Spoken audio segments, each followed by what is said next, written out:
corporate America was necessary.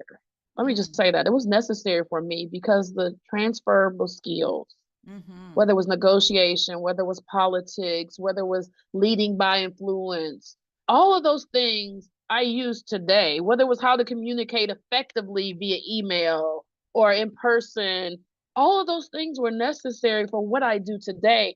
Had it not been for that foundation, I would not be able to accelerate the entrepreneur part of me. I will also say, people, like you said, the halo version of entrepreneurship. Entrepreneurship is hard. Yes, It is girl. absolutely hard. No People make joke. it very sexy. They make it Yes. very sexy, but Yes. it is hard. You are the boss. You are the subordinate. You are the mail person. You are the advertiser. You are HR. You are everything. And you can't just tie it in a bow at 5 o'clock. I'm out of here. Yeah. Yeah. No, if you don't work, you don't eat. Can I have it all? Can I have success without the stress and toxic relationships? Here's your chance to get some insight, some advice, some real girl talk, and sometimes real man talk on how to be the boss, whether it's boardroom, bedroom, or when you're trying to find the time to access your bliss. Let's do it.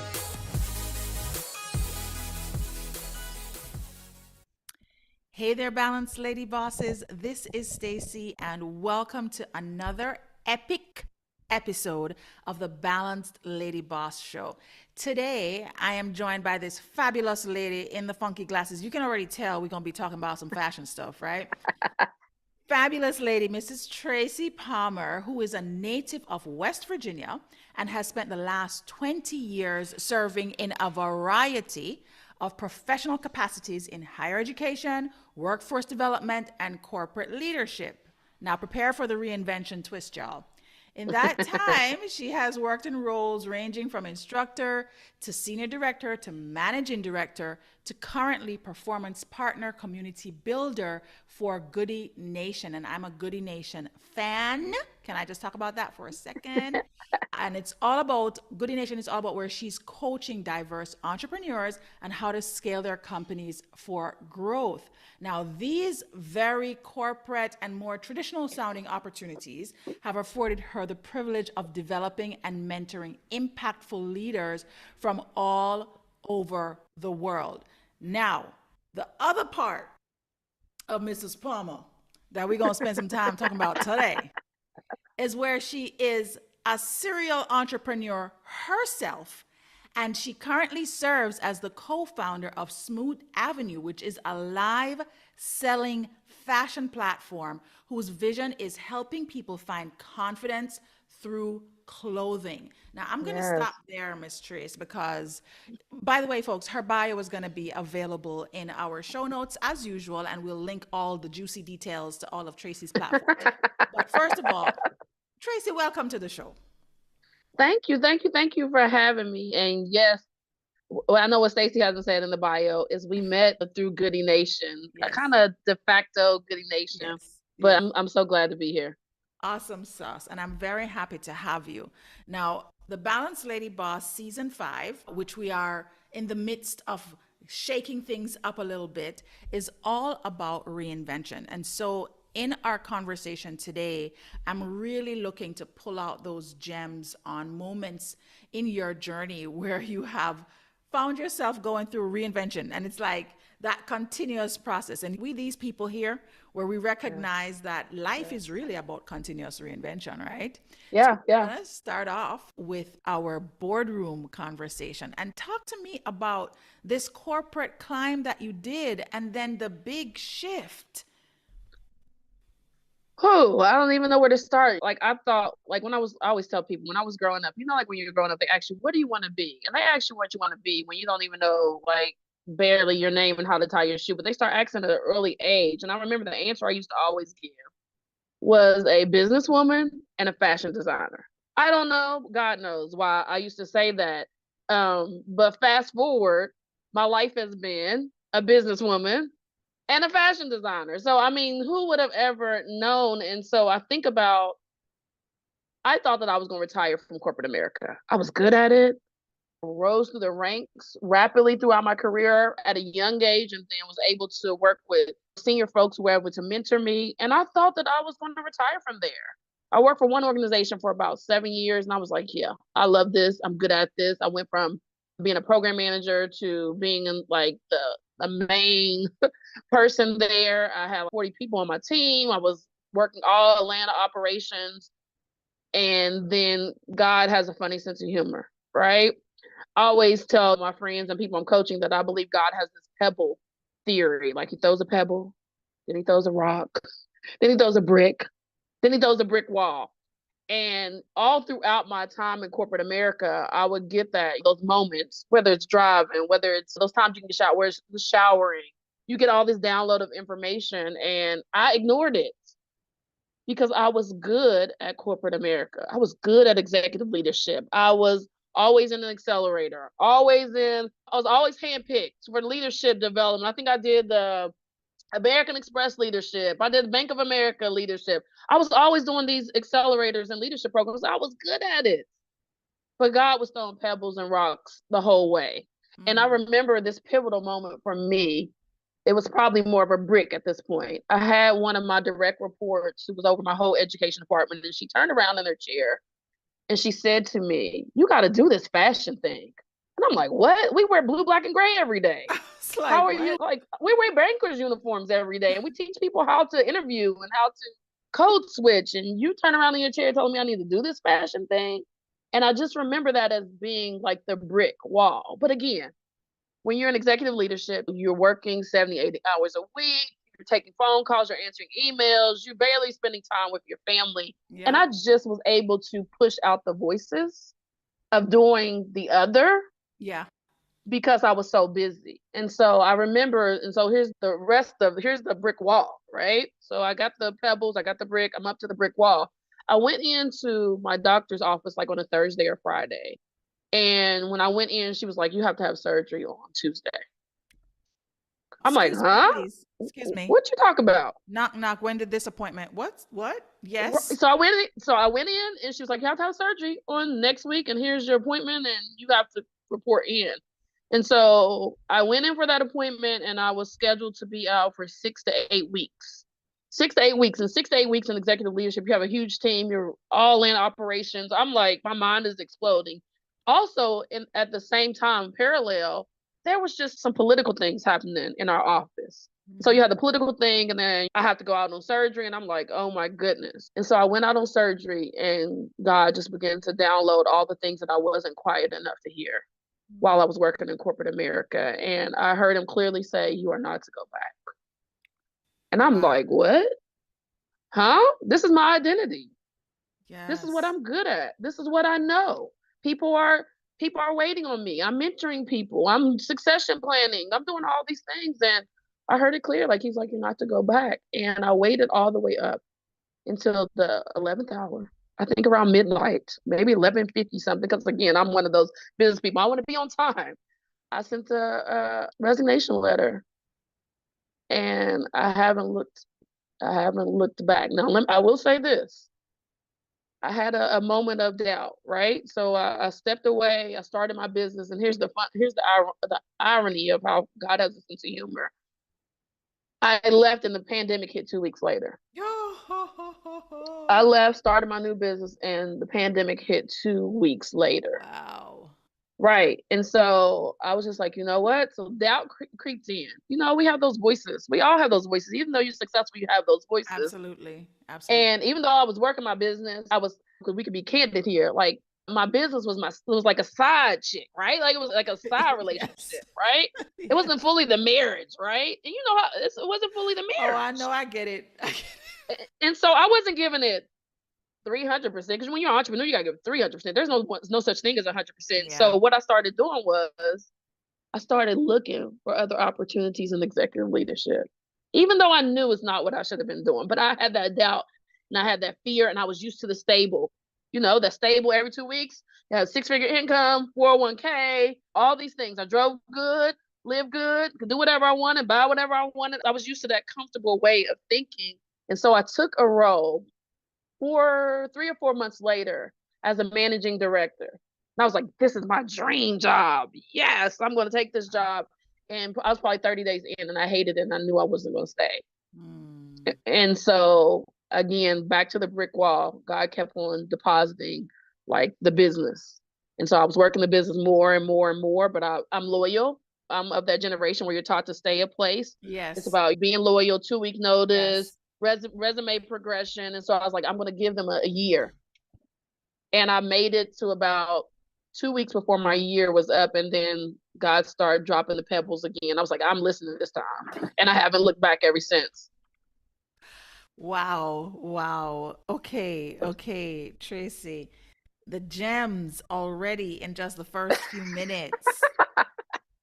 Let me just say that, first of all, I really do want to declare that the audience that listens to this podcast, it is predominantly women. Like the stats tell me 99%, right? You have that little 1% that they just like my voice, and it's okay.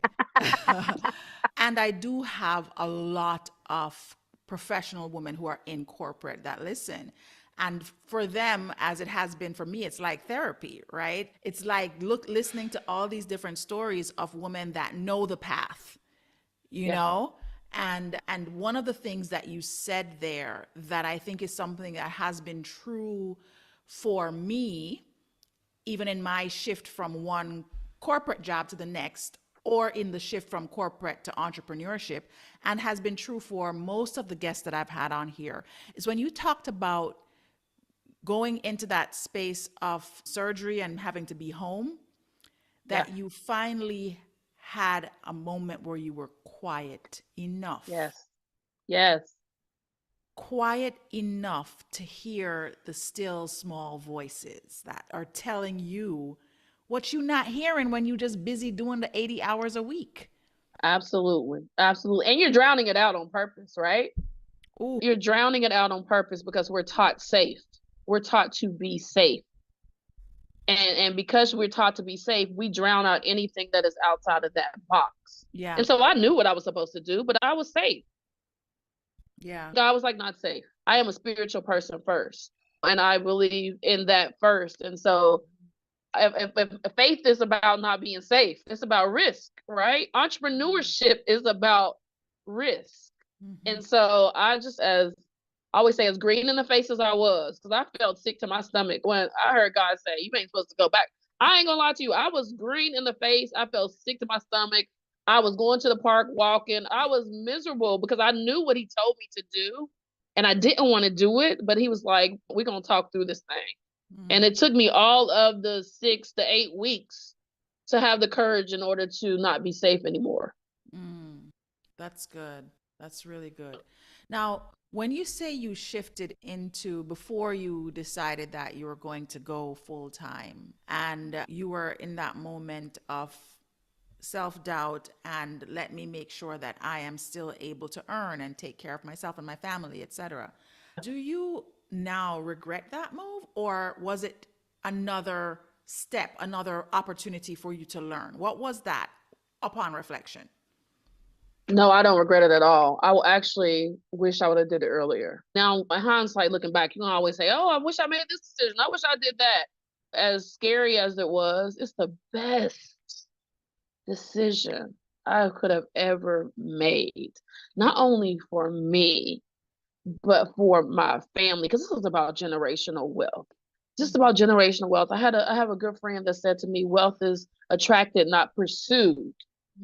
And I was in pursuit on the corporate America route instead of it being attracted to me. And so for me, that decision, although it was hard, I don't regret it at all, because first of all, I would not have met such dynamic people as you. I would not have met the Goody Nation team. I would not have been able to mentor a portfolio that is global. I wouldn't have launched my business, which is profitable and that has harnessed the community that I never could have ever dreamed of. So I don't regret it, but it was hard. But I don't regret it. And I've had to make the decision and do it all over again. I would do it all over again. Okay. Thank you for that. Now, let's weave in a little bit about reinventing who you were as you shifted now into this entrepreneurial hat wearing?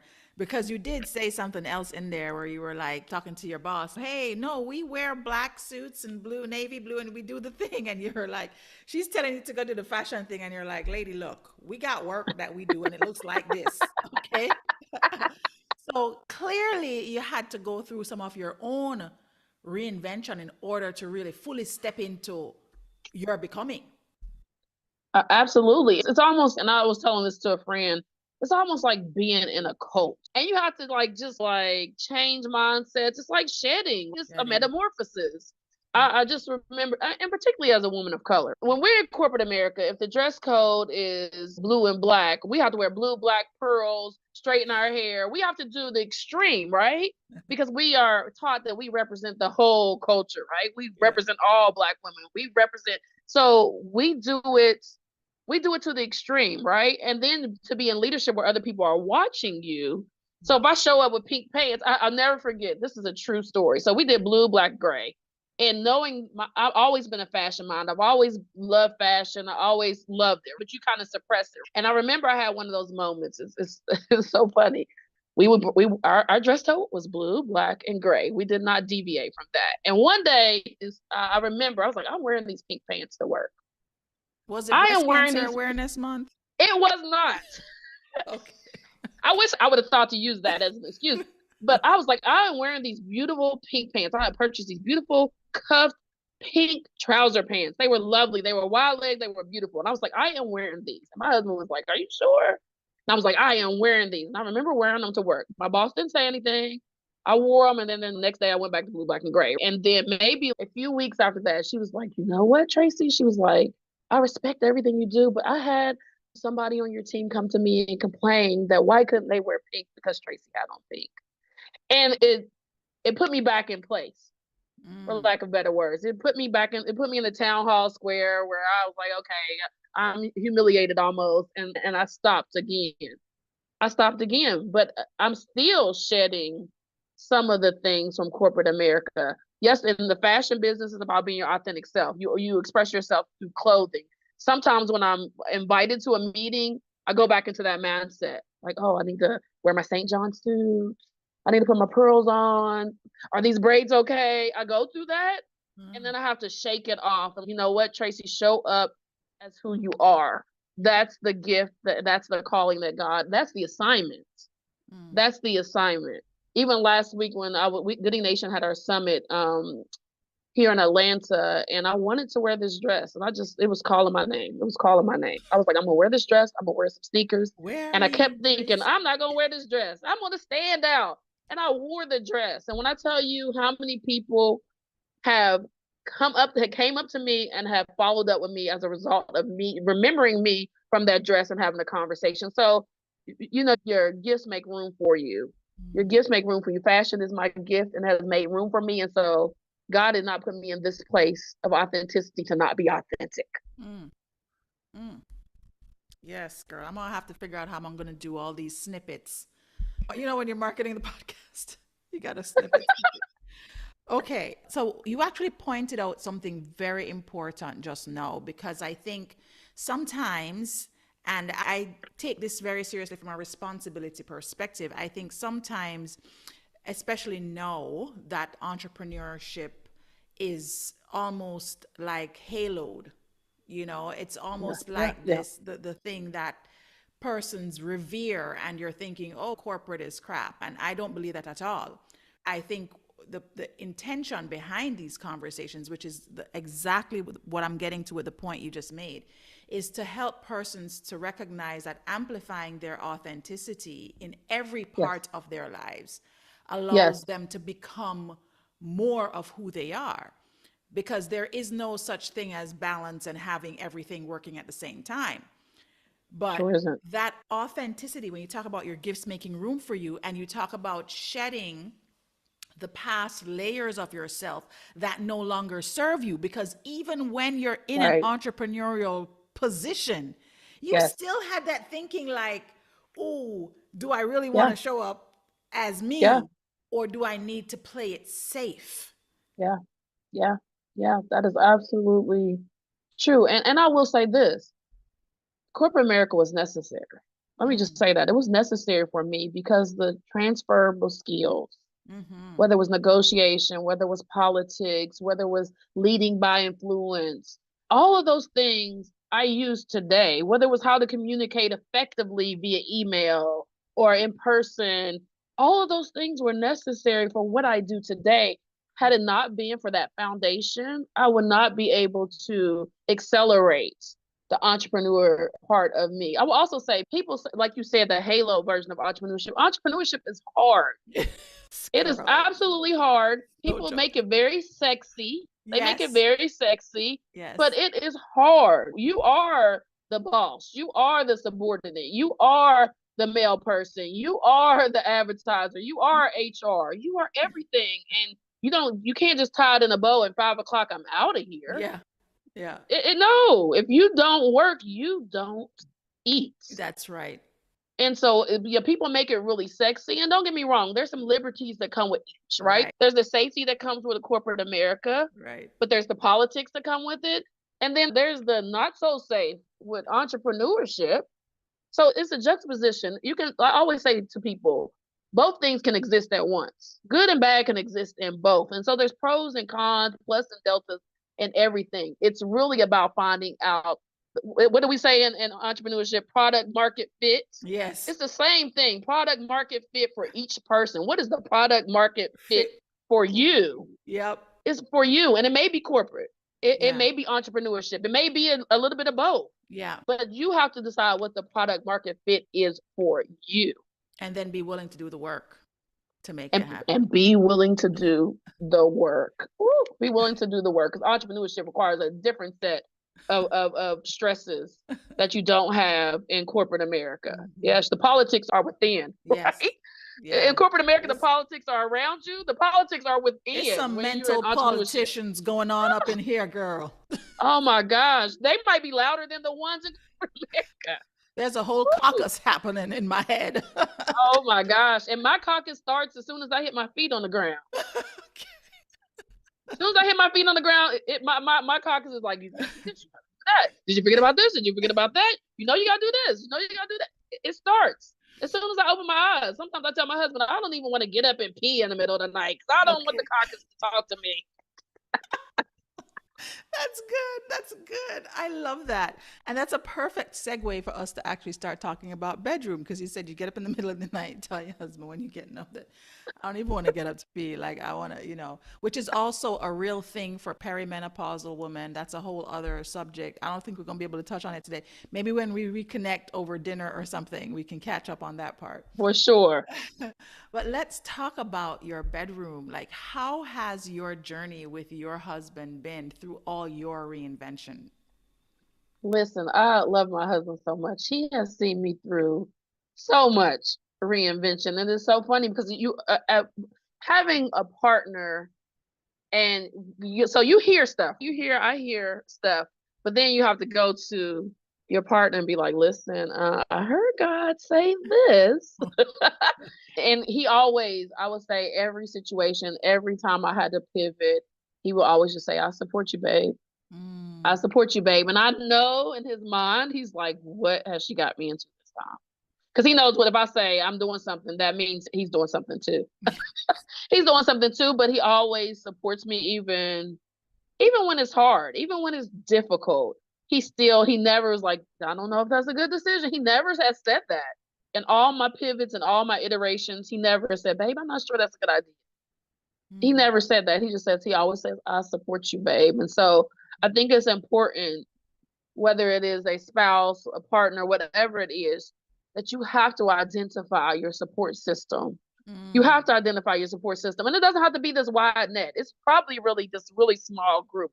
I have a group that I call my day ones. These are my friends that I have been friends with since elementary school. And they're going to tell me good, bad, or ugly, right? Those are the ones that can come over your house when your house ain't clean.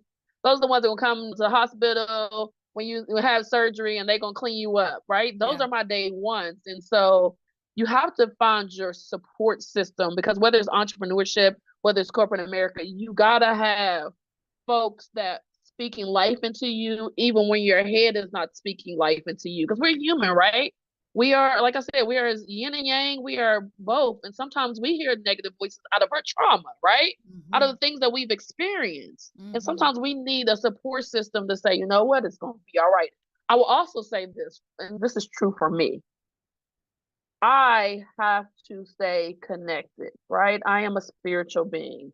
And so my connection with God is what keeps me grounded and is my number one support. And so how I do that is making sure that I put time every day to make sure that I'm connected. So I'm not hearing the voices of the crowd. I'm Yes. hearing the voices of my heart, and God lives within my heart. And so my husband has been a tremendous, tremendous, tremendous supporter. I mean, he even today in my fashion business, he saw me struggling with shipping. So you can make all these sales, but you got to ship the stuff, right? Yes. And he was like, you know what, babe, I got it. Marketing, website, I got it, you know? And so you got to have a support system to be able to, you have, in order to just to move to the next level in anything. Nobody can do anything by themselves. Mm. That is a myth. That is the Black woman superhero myth. You Mm. cannot do it all yourself. Nothing, you cannot do it all yourself. So we can take the capes off. We cannot do it ourselves. You need a Robin, right? You actually Yes. need the Marvel superhero posse. You cannot do it by yourself. Yes, no, so good. So, picking up on the support system or the foundation that your husband has provided for you, what do you do in terms of when things get tricky, rough? You guys are having the normal couples moments and you need that support because a lot of women tend to shut down, myself being one of them that used to do that, where if we're not jiving right now, then I don't need your help no more. Like it's Oh, just like, how do you listen, navigate that? listen. He'll, when we're in those spaces, he'll be like, you know, I don't work for you, right? He'll say that, you know, I don't work for you, right? Or sometimes I think he's like the writer's strike or the actor's strike. He goes on a picket line and he's just like, you know what? Not today. Not today. Oh, but you have to have those moments. And I'm sure I do the same thing. I'm like, listen, I'm not here for today. And so I think we have learned and we're learning because it's never absolute. We're learning that sometimes, because here's one of these things I say, people hear from the space they're in. Mm. So you can say the nicest thing to somebody, but if I'm in a bad place, I hear everything through that filter, right? So if I'm in a bad place, bad mood, pre-menopausal, whatever you want to call it, everything through that filter. So if I am in a space or he's in a space where he's hearing through that filter, we're learning how to talk to each other, right? And again, it's learning because it's a process, right? You evolve. You're not the same person you were yesterday, right? And you definitely, your emotions are definitely not the same they were actually probably 5 minutes ago. And Mm-hmm. so I think we are trying to be intentional about hearing. Like I'll say to him, I need to hear, uh, affirmative stuff today. I don't want to hear about everything that went wrong with the business today. I don't want to hear about that. I just want to hear affirming things, right? And then there's the moments where I need to hear, like, here's how we get better. And I'll see him like posturing his words, like to ready to tell me to see where I am. And That's I good. think it's important because you have to take those cues. You have to take those cues. And let me dispel this. Because I think sometimes when listening to snippets, podcasts, Instagram, social media, you get all of these glowing on clouds, skipping with my finger in his pocket and we're kissing. It gets rough sometimes. It gets rough Not sometimes. on this show. This show we ain't just skipping. It gets rough sometimes. Sometimes he gets sick of me. Sometimes I get sick of him. But that is life. That is love. That is relationship. That is business. Whether it's your co-founder, whether it's your partner, you get sick of each other. But I think you have to identify when you need a moment. Mm-hmm. He needs a moment. My husband loves to fish, so he'll go fishing. Like I'm not listening to this crazy lady today, or I'll go and I have the benefit of having a fashion business. I can go shopping. Oh, I can go shopping for the business. So we retail know therapy. therapy. So we know that we get on each other's nerves from time to time, but that's part of what we signed. That's the prescription we were given. Mm-hmm. Mm-hmm. No, that's good. That's really good. And I actually like where you talk about the reality of love. And why more and more we need to be talking about it as a part of our whole selves. You Yeah. know, I listen to some conversations that are just about love. And the truth Yeah. is that the rest of you influences what that experience is like. And a holistic perspective of woman is so important for us to understand and to learn from in Yeah. order for us to set our own expectations around what really being a lady boss looks like. Yeah. You're not always going to be on, things aren't always going to be great. We have Yeah. multiple different things coming at us, both with our own physical bodies and also just Yeah. external to that. So, speaking about our own physical bodies and managing all the things, talk about motherhood. I love motherhood. So I'll say this too. I think it's important to say I had my son when my first year in college. So my son is about to be 30. I'm 48. I'm not ashamed of that. People always like, you're 48? Yes, I have a 30-year-old son. I had him at 18 because I'm going to do the math for people because people always, I Yes. can see people doing the math in their head. Calculations. Right, right, right. So I had my son my first year in college. And so he's lived through the iterations and evolutions of me as a young mom who didn't know what I was doing to today seeing me as an entrepreneur. And so to see his evolution, the thing I have to say this, I think is important. So as a strong Black woman, I was raised by a strong Black woman. My mom is one of 10, and out of the 10, 8 of them were women, right? I have probably 30 plus first cousins, and 80% of them are women. So I grew up around strong women. And so we are taught sometimes as a strong woman to never let them see you sweat. So as I was raising my son, I never let him see the hard parts, right? The times where I had to go to a food pantry, the times where I had to catch two buses to get him from daycare, the times where I didn't know how I was going to pay rent. I never let him see that. And it's a few years ago, I apologized to him for not letting him see the bad parts, right? I want to say the tough parts, not the bad parts, the tough parts, because as he was evolving as a young man, he thought something was wrong with him when he was experiencing things different than what he saw. So he Good. thought success, success, success. My Yeah. mom never lets you see you sweat. She's never broke, right? She's always put together. We know as moms, we go in the bathroom and cry, right? And we come Yeah. out like, what do you want for dinner? We do those. But what I'm learning with my daughter, so my daughter is 16, she just turned 16, is I have to expose her to more of the process, right? Because no one is an overnight success, right? No one is perfect.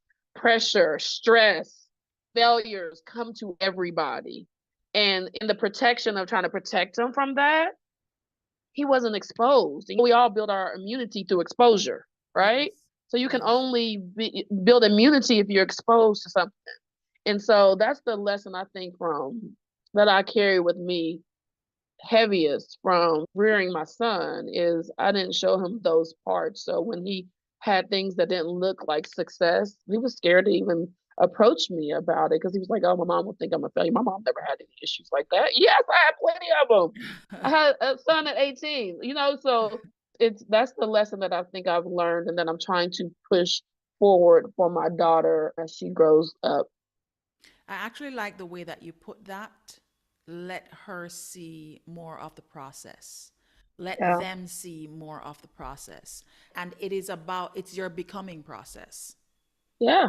And Yeah. oftentimes, when we live in a world now where seeing people's becoming is no longer a thing, you just see perfection. You see, Overnight. oh, yeah, overnight, I'm a multimillionaire and I did it through entrepreneurship, or I released a song and now I'm a hit, whatever, right?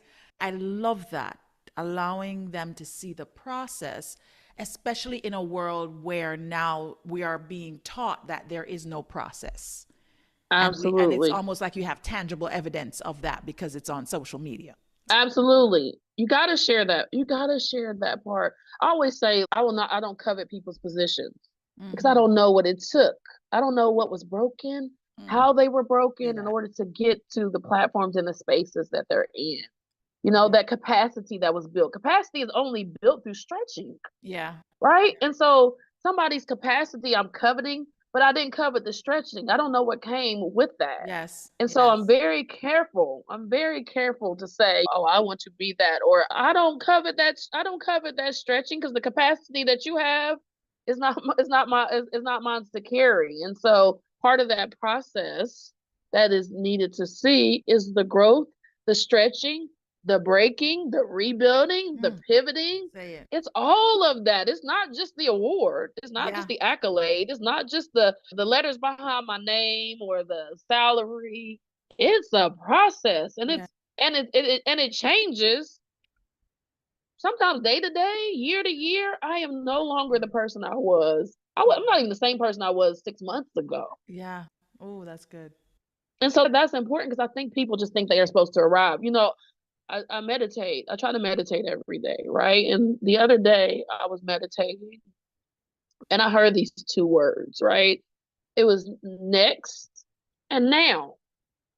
We are so much in pursuit of next that we negate now.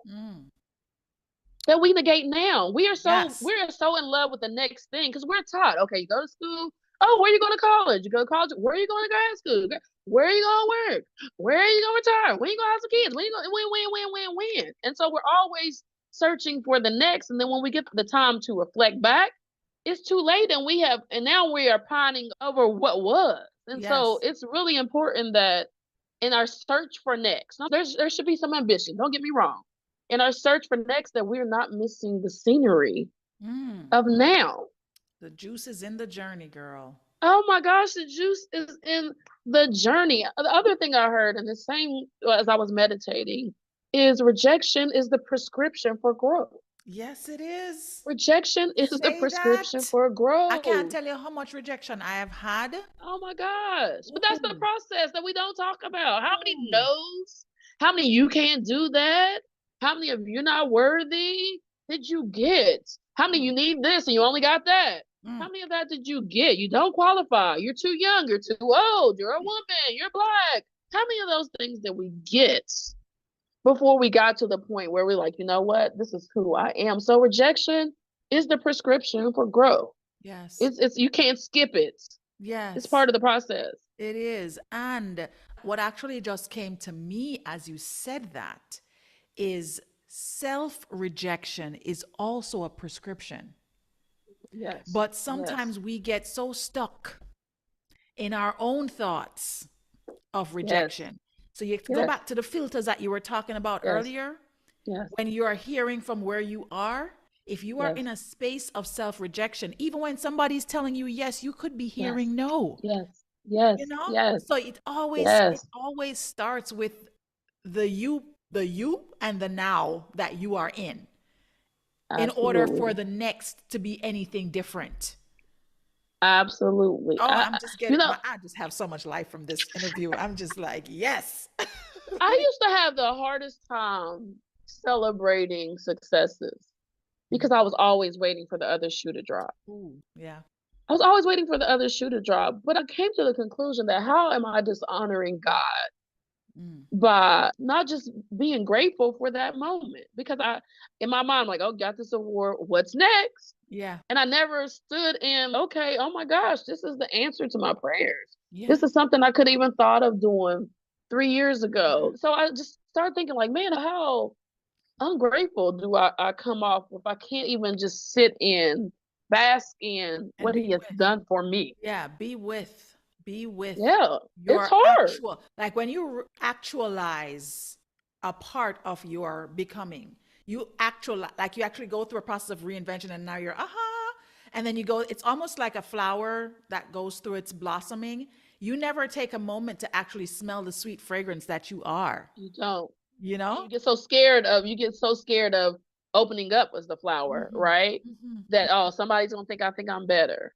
Somebody's gonna think I'm gonna think I arrived. All those voices come in our heads. Yeah. And so we shrink a little bit, right? Because you don't want to open too up and everybody else around you is closed. Right. No, It's your season.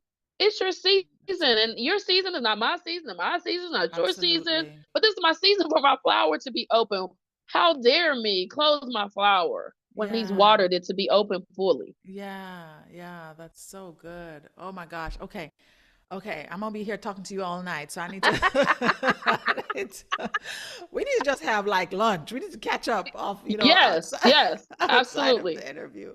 Speaking of watering your flowers, so I actually have my intention cards, which are the sponsors for the show until we actually sign another sponsor. So my Epic Intention cards are the sponsors for this show, and it's great because it really helps with that whole context of balance and that meditation support. And there is actually a card that says I'm filled with the goodness of life, and the picture is of a woman watering herself, and it has Wow. flowers blooming on the top. So when we were talking about just the flower analogy Wow. just now, it reminded me of that.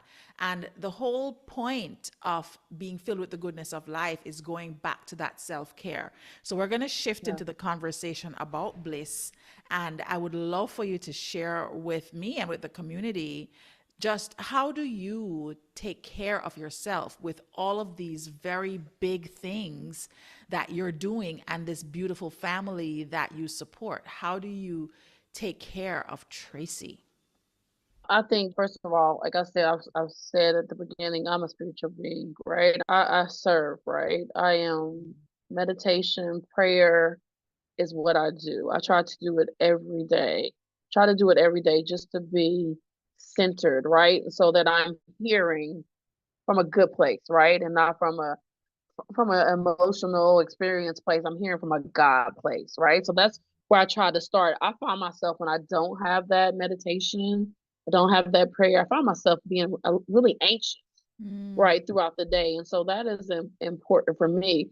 Also, I believe laughter is medicine. Yeah. So my business is it's so funny how God works. My business is a live fashion platform. And I have this large community of women who shop with me every Sunday and every Wednesday.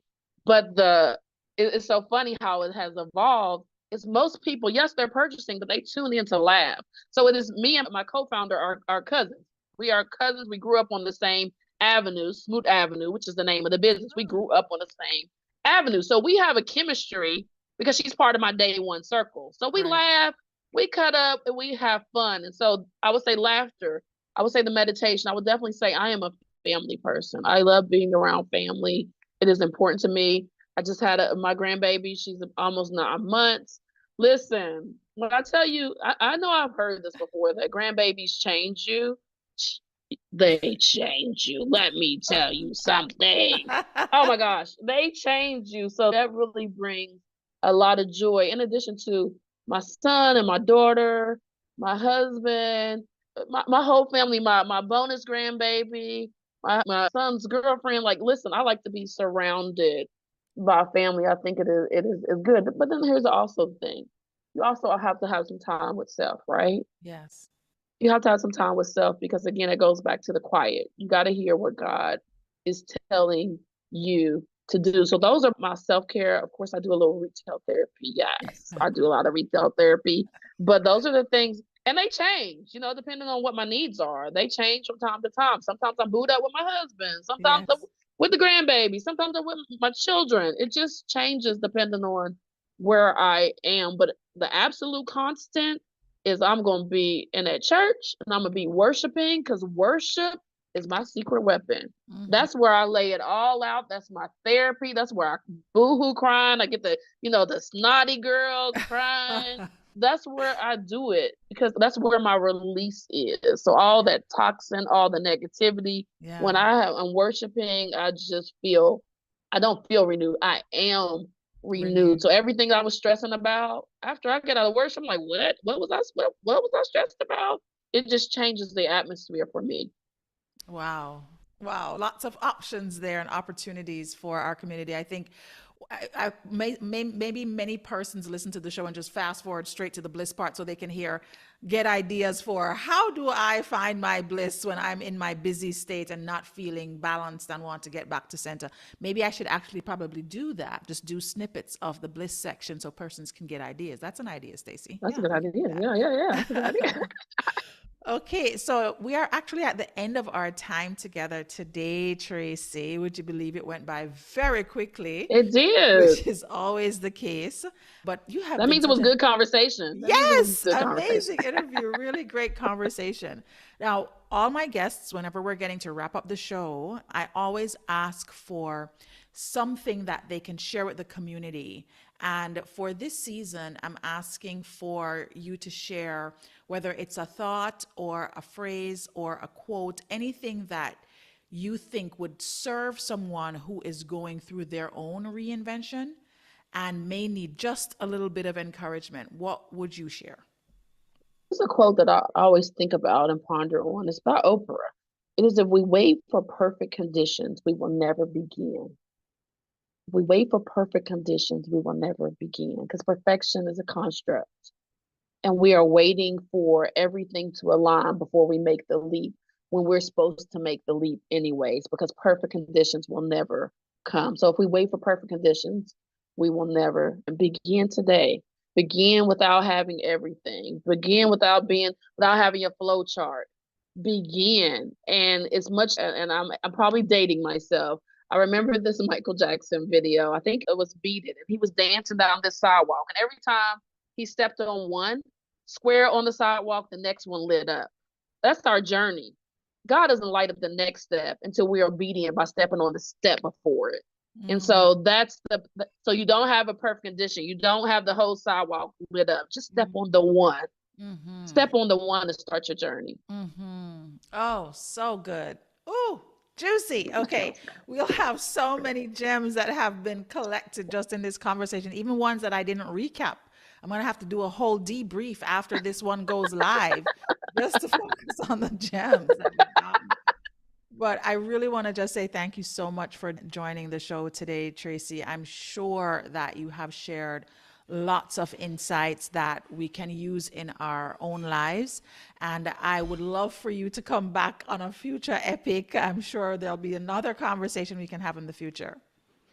Absolutely. Thank you for having me. It's truly a privilege and a pleasure. I'm so grateful to have connected to you. I think we hit it off instantly. Yeah, we And you can't get rid of me now. You just can't get rid of me now. that's good. You That's can't get good. rid of I'm me now, but happy it's been to a hear. pleasure. Thank you so much. All right, lady bosses. So this is the end of my wonderful chat with Tracy. Make sure that you check out the show notes because all her deets are there and you can follow her on her different platforms and definitely attend a Smoot Avenue live fashion sale because guys, you will be forever changed. You become addicted. All right. So that's Sundays and Wednesday evenings and she hosts live on Facebook. Is that correct? Yes. Absolutely. The Facebook, Smooth Avenue Facebook page. Yes. Awesome sauce. So talk again soon, lady bosses. Thank you for joining us.